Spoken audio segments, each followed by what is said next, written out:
하는 말씀은 사무엘상 10장 17절에서 27절입니다.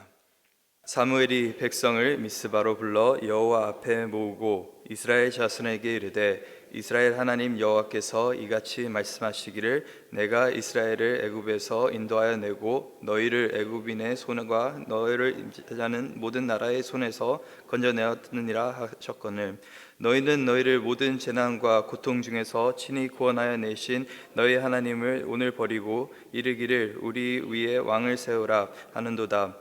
그런즉 이제 너희의 지파대로 1000명씩 여호와 앞에 나오라 하고 사무엘이 이에 이스라엘 모든 지파를 가까이 오게 하였더니 베냐민 지파가 뽑혔고 베냐민 지파를 그들의 가족별로 가까이 오게 하였더니 마드랴 가족이 뽑혔고 그 중에 기스의 아들 사울이 뽑혔으나 그를 찾지 못한지라. 그러므로 그들이 또 여호와께 묻되 그 사람이 여기 왔나이까? 여호와께서 대답하시되 그가 진보다리 사이에 숨었느니라 하셨더라. 그들이 달려가서 거기서 그를 데려오매 그가 백성 중에 서니 다른 사람보다 어깨 위만큼 컸더라. 사무엘이 모든 백성에게 이르되 너희는 여호와께서 택하신 자를 보느냐? 모든 백성 중에 착할 이가 없느니라 하니 모든 백성이 왕의 만세를 외쳐 부르니라. 사무엘이 나라의 제도를 백성에게 말하고 책에 기록하여 여호와 앞에 두고 모든 백성을 각기 집으로 보내매 사울도 기브아 자기 집으로 갈 때에 마음이 하나님께 감동된 유력한 자들과 함께 갔느니라.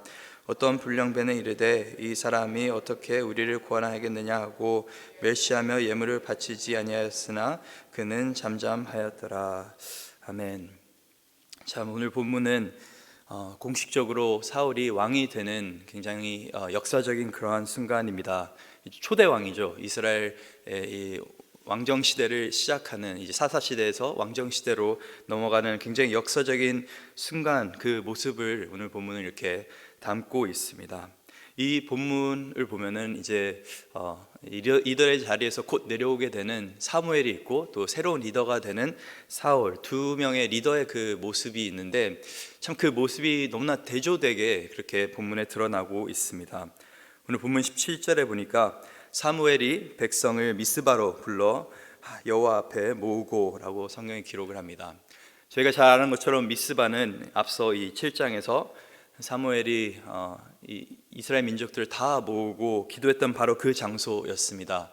이 블레셋의 군대 앞에서 너무나 두려워하고 떨고 걱정하고 하던 그런 이스라엘 민족이 이 미스바라는 그 장소에서 이 사무엘의 그 말씀을 듣고 회개를 하면서 기도하고 또 금식했던 그런 자리고 또 그 기도의 응답을 통해서 어떻게 보면은 초자연적인 방법으로 하나님께서 그 이스라엘 백성들을 구원해 주셨던 것, 그 여러 가지 참 역사적인 상징적인 그런 장소 미스바에 다시 한번 이 이스라엘 민족들이 다 모여 있는 것을 볼 수가 있습니다. 그런데 이번에는 이 사무엘이 왕이 누가 될 것인지를 선포하는데 그에 앞서서 오늘 본문 18절에 보니까 이렇게 성경은 기록을 합니다. 이스라엘 자손에게 이르되 이스라엘 하나님 여호와께서 이같이 말씀하시기를 내가 이스라엘을 애굽에서 인도하여 내고 너희를 애굽인의 손과 너희를 압제하는 모든 나라의 손에서 건져내었느니라 하셨거늘 너희는 너희를 모든 재난과 고통 중에서 친히 구원하여 내신 너희의 하나님을 오늘 버리고 이르기를 우리 위에 왕을 세우라 하는도다. 참 이것이 저희가 처음 듣는 이야기가 아닙니다. 이스라엘 백성들이 왕을 달라고 요구한 그 순간부터 사무엘은 계속적으로 백성들에게 말했던 것이 이것은 안 좋은 생각이다. 이것은 잘못된 일이다. 우리에게는 여호와 하나님 한 분이 왕이신데 우리는 그분을 섬기고 따르기만 하면은 우리는 이렇게 보호함을 받고 잘 살 수 있는데 너희가 왜 자꾸 왕을 원하느냐. 이 이야기를 듣고 사무엘은 기도하면서 하나님 앞에 정말 부르짖었습니다. 하나님, 이 백성을 내가 어떻게 하면 좋겠습니까? 저들이 자신들의 잘못을 알지 못하는데 어떻게 하면 좋겠습니까? 할 때 하나님께서는 이 백성들의 갈망에 동의해서가 아니라 이것이 잘못된 걸 알심에도 불구하고 그냥 그들이 원하는 대로 할 수 있게 허락을 하시는 그런 것들을 볼 수가 있었죠. 사실 이쯤 되면은 이 사무엘이 나이도 들었고 또 어느 정도 리더의 역할도 충분히 감당을 했고 이런 역사적인 순간에서 그냥 조용히 새로운 왕이다라고 이제 선택하면 좋을 것 같은데, 끝까지 그 마지막 순간까지, 왕을 세우기 바로 직전 이 순간까지 사무엘은 무엇을 하고 있습니까? 진리를 선포하고 있습니다. 지금 곧 왕이 세워질 것인데, 사실 이 왕은 너희가 여호와를 버리고 세우는 왕이다 라고 백성들에게 따끔하게 말하고 있는 것을 볼 수가 있습니다. 18절에 보니까 내가 이스라엘을 애굽에서 인도하여 내고, 출애굽 사건을 말하고 있는 것이죠. 정말 그 애굽 땅에서 노예로 살고 있던 그 이스라엘 백성들이 하나님께 부르짖고 그 탄식 소리를 듣고 여호와가 그들을 구원하셨다고 그렇게 성경이 출애굽기 2장에 그렇게 기록하고 있는데, 그 하나님을 이스라엘 백성들이 경험했고, 또 더 나아가서 이 이방 나라들의 그 여러 가지 공격 속에서도 하나님께서는 그들을 보호해 주셨고, 오늘 그들이 서 있는 이 땅 또한 정말 블레셋 군대를 물리친 하나님의 그 큰 은혜를 상기시켜주는 그런 중요한 장소인데도 불구하고, 너희의 모든 재난과 고통 중에서 친히 여호와께서 너희를 구원해 주셨는데 너희가 오늘 여호와를 버린다라고 성경은 그렇게 말하고 있는 것입니다. 한마디로 사무엘은 지금까지 우리가 여기 온 것은 하나님의 은혜라는 것을 지금 이스라엘 백성들에게 말해주고 있는 것입니다. 우리가 잘나서, 우리가 좋은 결정들을 내려서, 여호수아라는 그 리더가 잘나서, 아니면 여러 사사들이 정말 뛰어나서가 아니라 결국에 궁극적으로는 하나님의 큰 은혜 때문에, 그 강한 손 때문에 우리가 지금까지 여기 왔는데 너희가 오늘 여호와를 버리고 왕을 원한다고 그렇게 고백을 하고 있는 것입니다. 정말 그냥 지나갈 수도 있을 법한 일인데, 사무엘은 마지막 그 순간까지 바른 말, 정말 진리를 선포하고 있는 것을 보면서 한 가지 제 묵상이 되었던 것은, 이것이 어떻게 보면 리더의 역할인 줄 믿습니다. 많은 경우 리더가 이제 사람들을 이끌 때 그 리더의 말에 사람들이 동의할 때도 있고 동의하지 않을 때도 있습니다. 우리가 사실 많은 정치인들을 보면서 그들을 신뢰하지 못하고 그들을 존경하지 못하는 큰 이유 중 하나가 뭡니까? 그들이 사람들 앞에서는 여러 가지 좋은 소리, 바른 소리를 하는데 뒤에서는 내리는 결정들이 전혀 이 사람들 앞에서 했던 그 소리와 다르기 때문에, 이들은 거의 사람들의 비위를 맞춰주기 위해서, 다시 한번 당선되기 위해서 그렇게 정치를 하는 그 모습들이 보이기 때문에 저희가 실망하는 경우가 굉장히 많습니다. 이렇게 정말 진리만을 선포하면서 고집을 피워가면서 그렇게 하는 정치인들은, 많은 사람들은 좋아하지 않습니다. 근데 하나님께서 원하시는 리더는 누구냐면은, 어떤 순간에도 사람들에게 휘둘리지 않고 상황에 휘둘리지 않고 진리를 선포할 수 있는 그러한 리더를 하나님께서는 원하시는 줄 믿습니다. 백성들이, 온 백성들이 다 자신을 바라고 있는 이 상황에서 그들이 뭘 원하는지 분명히 알고 있는데도 사무엘은 그들이 원하는 그 말을 하는 것이 아니라 하나님께서 주시는 그 진리의 말을 선포하고 있는 것을 볼 수가 있습니다. 어떤 분들은 나는 뭐 그렇게 대단한 리더도 아닌데 라고 생각하실 수 있는데, 사실 우리는 다양한 분야에서 어떤 리더의 역할을 하고 있습니다. 교회 안에서 우리가 직분이 있고, 또 목장 안에서도 우리가 리더의 역할을 하고 있고, 또 많은 경우 부모라고 한다면은 여러분은 자동적으로 리더가 되는 것입니다. 이런 여러 가지 상황 속에서 사실 저희가 하고자, 우리 육체가 하고자 하는 거는 뭐냐면은, 그냥 대충 사람들 비위 맞춰주고 좀 기분 좋게 만들어주고, 그들이 조금 잘못된 생각을 하더라도 그래, 그럴 수도 있지 하면서 어느 정도 타협하려고 하는, 오히려 우리가 세상화되는 그런 경우가 있을 수가 있는데, 이런 순간에 반드시 기억해야 되는 것은, 우리는 사람에게 휘둘리지 않고 철저하게 하나님 말씀에 순종해야 된다는 것입니다. 철저하게 사람을 두려워하는 것이 아니라 하나님을 두려워해야 되는 줄 믿습니다. 하나님을 두려워하는 사람은 어떤 상황 속에서도 말씀, 그 진리를 선포하게 되는 것을 오늘 본문을 통해서 볼 수가 있습니다. 그런데 재밌는 것은, 이렇게 정말 강력하게 이 메시지, 저는 개인적으로 사무엘이 마지막으로 이렇게 던진 이유는, 지금이라도 너희가 돌이키고 회개하면 좋을 텐데, 지금이라도 너희가 이게 잘못된 거라고 깨닫고 그냥 우리는 이제 왕이 필요 없습니다라고 하면 좋을 텐데 하는, 어떻게 보면 그런 심정으로 던지지 않았나라는 생각이 듭니다. 그런데 여전히 그들은 왕을 원했고, 그래서 오늘 본문에 보니까 이 사무엘이 이제 새로운 왕을 선택하는 그 장면이 등장합니다. 근데 그가 선택했던 그 방법이 뭐냐면은 바로 제비뽑기라는 방법입니다. 저희는 흔히 제비뽑기라고 하면은 뭐 시험을 칠 때 연필을 굴리거나 아니면 밥값을 낼 때 사다리를 타거나 뭐 그런 것 정도로 생각을 하는 경우가 있는데, 영어 성경에는 casting the lot 이라는 말로 되어 있는데, 이 lottery라는 말도 여기서 나온 것이죠. 이 로또 아니면 뭐 그냥 정말 특별한 이유 없이 복불복으로 랜덤하게 누군가가 무언가가 뽑히는 과정을 저희는 제비뽑기라고 그렇게 생각하는 경우가 있습니다. 그런데 성경에서 말하는 이 제비뽑기, 이 이스라엘 백성들이 이해하고 있던 이 제비뽑기는 뭐였냐면은 인간이 제비를 뽑지만은 하나님께서 선택하신다라는 것이었습니다. 이것이 잠언 16장 33절에 나와 있는데, 제비는 사람이 뽑으나 모든 일을 작정하기는 여호와께 있느니라. 그래서 사람이 제비를 뽑지만은 모든 일을 작정하시는 그 분은, 결정하시는 분은 여호와 하나님이라고 이 잠언 말씀이 우리에게 말해주고 있습니다. 실제적으로 이 여호수아서 7장에 보면은 이 아이성에 전쟁하러 들어갔다가 크게 이스라엘 백성들이 패하게 되는데, 그 패배의 원인이 누군가가 하나님 앞에 범죄했다고 하나님께서 말씀하십니다. 그리고 그 범죄한 사람을 가려낼 때 사용했던 그 방법이 바로 뭐였냐면 제비뽑기였습니다. 그래서 아간의 죄가 드러났던 그 방법이 제비뽑기였고, 여호수아서 18장에 보면은 여호수아가 이스라엘 족속들 그 지파들에게 땅을 분배해 줄 때도 어떻게 분배해 줬습니까? 너희가 이걸 그려와서 거기서 이제 제비를 뽑는 그 과정을 통해서 땅이 분배되는 것을 볼 수가 있었습니다. 그래서 저희에게는 이 제비뽑기라는 것은 굉장히 신뢰가 되지 않는 과정이지만은, 이 하나님, 특히 이 구약 시대에서는 이것은 하나님의 방법이었습니다. 공신력이 있는 굉장히 중요한 방법이었습니다. 그렇다면 저희가 오늘날에도 이렇게 제비를 뽑아도 되는 것일까요? 그거에 대해서는 뭐 의견이 갈릴 수도 있지만은, 저는 개인적으로 이제는 제비뽑기는 그렇게 성경적인 방법은 아니다라고 말씀드리고 싶습니다. 물론 성경에 있는 방법이지만은 이 신약 시대를 살아가고 있는 우리 믿는 자들에게는 이거는 그렇게까지 성경적인 방법은 아니라고 생각을 합니다. 뭐 재미로 그냥 사다리를 타는 것 자체도 죄라는 걸 말씀드리는 건 아닙니다. 근데 중요한 결정을 내릴 때, 정말 하나님의 뜻을 분별할 때, 이제는 우리는 제비가 아닌 성령과 성경으로 분별할 수 있어야 되는 줄 믿습니다.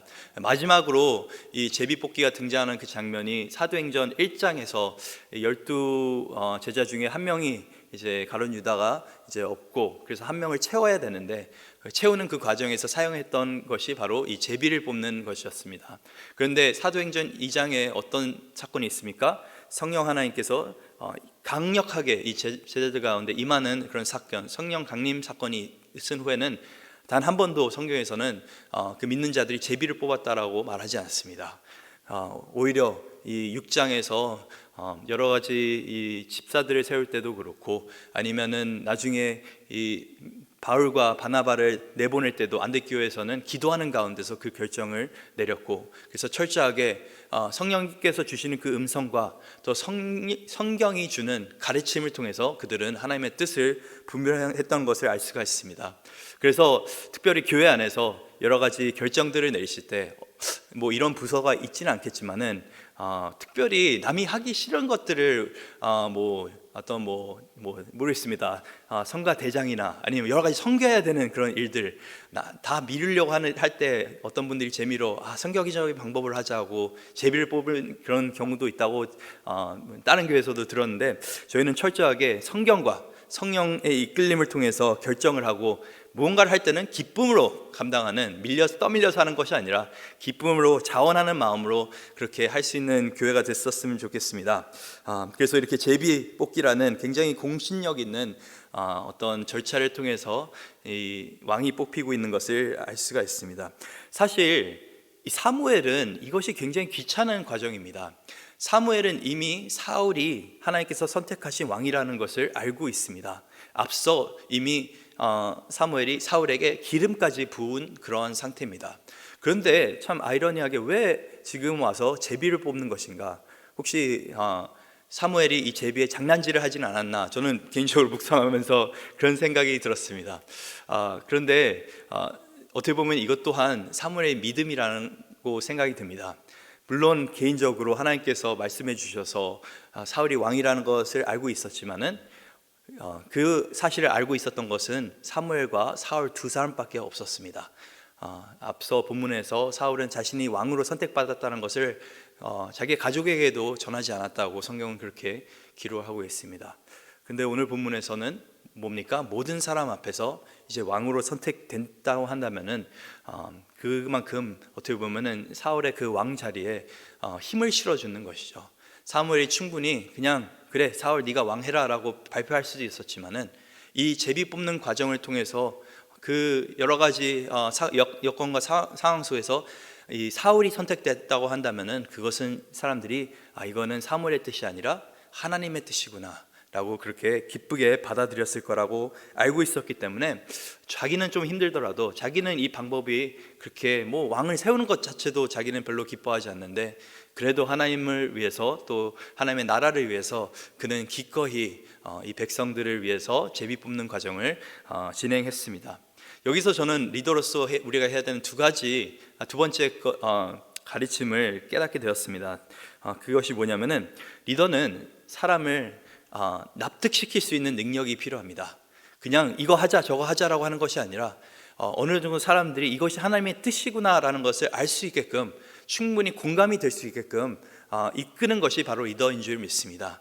그래서 어떤 독재자식으로 내가 리더니까 너희가 이렇게 하라라고 하는 것이 아니라 정말 이 사무엘처럼 이스라엘 백성들이 하나님의 뜻을 분별할 수 있게 도우는 그런 역할을 이제 사무엘이 하지 않았습니까? 그렇게 하는 것이 저는 리더의 역할이 아닌가라는 생각이 듭니다. 그래서 이제는 성령님의 주시는 그 능력으로 또 성경의 말씀으로 충분하게 백성들을 이끌고 또 하나님의 뜻을 분별할 수 있게 가르치는 것이 리더의 역할인 줄 믿습니다. 특히 우리가 부모로서 우리 자녀들에게 그냥 이렇게 해라 저렇게 하라고 명령식으로만 할 때가 많은데 그들에게 충분하게 이것이 하나님의 뜻이라는 것을 납득시킬 수 있는 그런 지혜가 필요하다고 생각을 합니다. 그래서 그냥 시키는 것이 아니라 정말 리더로서 사람들을 하나님의 뜻을 볼 수 있게 도울 수 있는 그런 리더 될 수 있기를 간절히 소망합니다. 그래서 이렇게 여러 가지 과정 속에서 베냐민 지파가 뽑혔고 마드리의 가족이 뽑혔고 마지막으로 기스의 아들 사울이 뽑혔다고 성경이 기록합니다. 그런데 재밌는 것은 이 과정 속에서 정작 사울은 아무리 찾아도 찾지를 못한다라는 것이죠. 그래서 본문 22절에 보니까 그러므로 그들이 또 여호와께 묻되 그 사람이 여기 왔나이까? 여호와께서 대답하시되 그가 진보다리들 사이에 숨었느니라 하셨더라. 왜 사울은 숨었을까요? 어떤 사람들은 이게 너무나 겸손해서 그런 것이다 라고 말하는 사람도 있는데 저는 개인적으로 이 사울 왕이 두려워하지 않았나라는 생각이 듭니다. 이제 앞으로 진행되는 여러 가지 일들, 자기가 이 나라를 이끌어야 되는데 자기는 정말 가장 작은 지파 베냐민에서 온 한 사람입니다. 물론 덩치는 크지만 그는 덩치값을 하지 못하는 굉장히 소심한 당당하지 못한 그런 사람이었음을 성경이 말해주고 있는 것입니다. 그는 왕으로 지명을 받았지만 그것을 가족에게조차도 말하지 않았던 사람이었습니다. 어떻게 보면 굉장히 두려움에 휩싸여서 그 상황을 피하고 싶었던 것이 아닌가라는 생각이 듭니다. 그런데 사람들이 찾지 못한 그 사울을 하나님께서 찾으십니다. 하나님께서 이 자가 바로 너희가 원하는 그 왕이다 라고 해서 23절에 보니까 그들이 달려가서 거기서 그를 데려오매 그가 백성 중에서 선이 다른 사람보다 어깨 위만큼 컸더라. 다른 사람보다 키가 훨씬 큰, 누가 봐도 저 사람이 왕이 될 상이라는 것을 성경이 말해주고 있는 것입니다.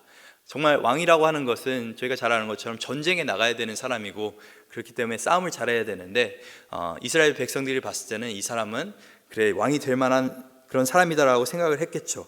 그래서 24절에 보니까 사무엘이 모든 백성에게 이르되 너희는 여호와께서 택하신 자를 보느냐?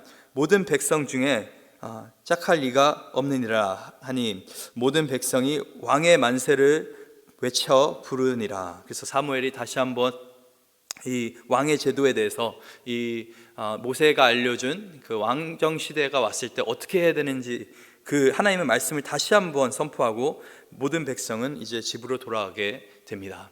그리고 마지막에 좀 또 재미있는 장면이 있는데 그 많은 사람들이 또 이 장면을 보고 하나님의 감동함을 받았지만 27절에 보니까 어떤 불량배들은 이르되 이 사람이 어떻게 우리를 구원하겠느냐 하고 멸시하며 예물을 바치지 아니하였으나 그는 잠잠하였더라.